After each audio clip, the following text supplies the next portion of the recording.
एक दिन भीष्म से बोली, है पुत्र अब एक काम करो, देखो अब तुम्हारे दोनों भाई तो है नहीं, अब इस राज्य कार्य का क्या होगा, ये सब व्यवस्था कौन चलाएगा, और अब तो हमारे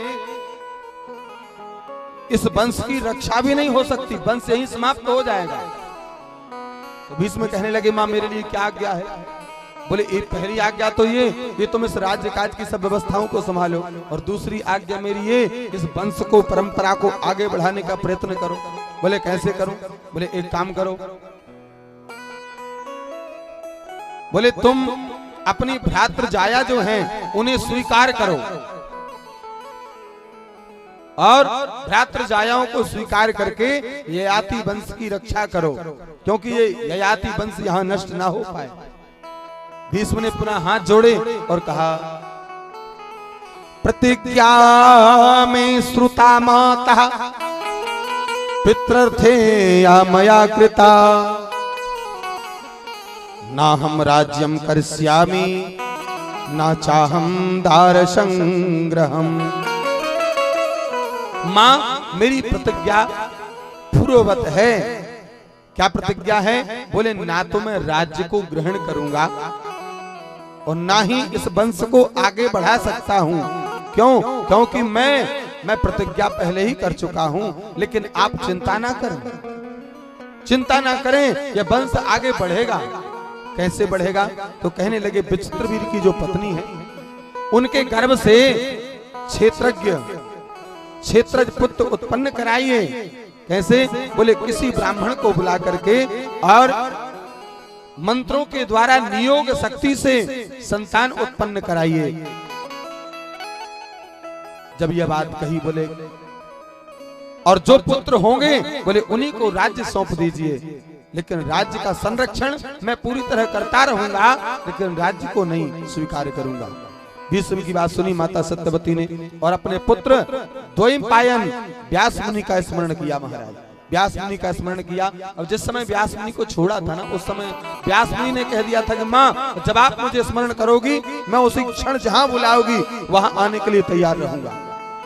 माँ ने स्मरण किया, व्यास मुनि उपस्थित भय। माता कहो मेरे लिए क्या आज्ञा है? माता ने कहा, पुत्र तुम भली भांति जानते हो कि अब ययाति वंश के चित्रांगद और विचित्रवीर्य दोनों नहीं हैं, दोनों दिवंगत हो चुके हैं। अब ये वंश यहीं पर रुक रहा है और भीष्म प्रतिज्ञा में बंधे हुए हैं।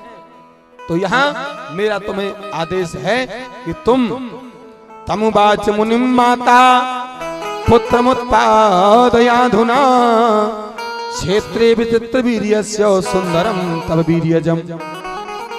माता सत्यवती ने व्यास जी से कहा, इस समय तुम विचित्रवीर्य के क्षेत्र में अपने तेज से पुत्र उत्पन्न करो,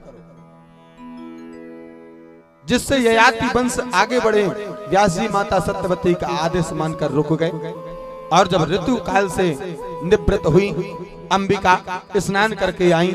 व्यास जी ने महाराज अपने तेज से उनके गर्भ में वीर्य को स्थापित किया। लेकिन जब वो तेज से वीर्य स्थापित कर रहे थे तो अंबिका ने अपने नेत्र बंद कर लिए। महाराज नेत्र बंद कर लिए, तो वो जो तेज जब गर्भ में पहुंचा तो नेत्र बंद थे। तो उसी से महाराज कहते हैं बड़ा ही वीर बलवान महाराज कहते हैं अंधा पुत्र हुआ।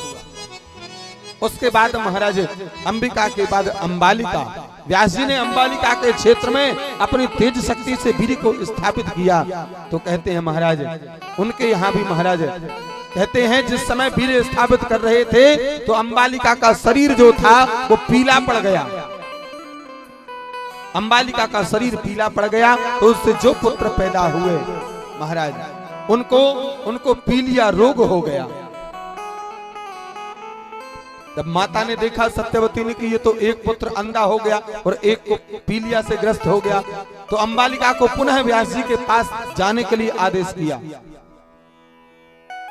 दोबारा।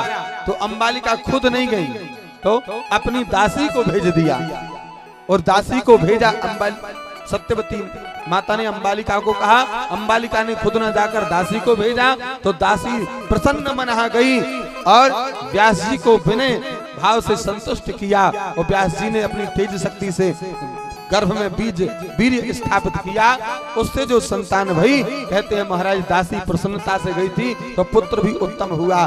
महाराज कहते हैं अंबिका से जो पुत्र हुए वो धृतराज, अंबालिका से जो पुत्र हुए वो पांडु, और दासी के उदर से, दासी के गर्भ से जो पुत्र हुए वो विदुर हुए।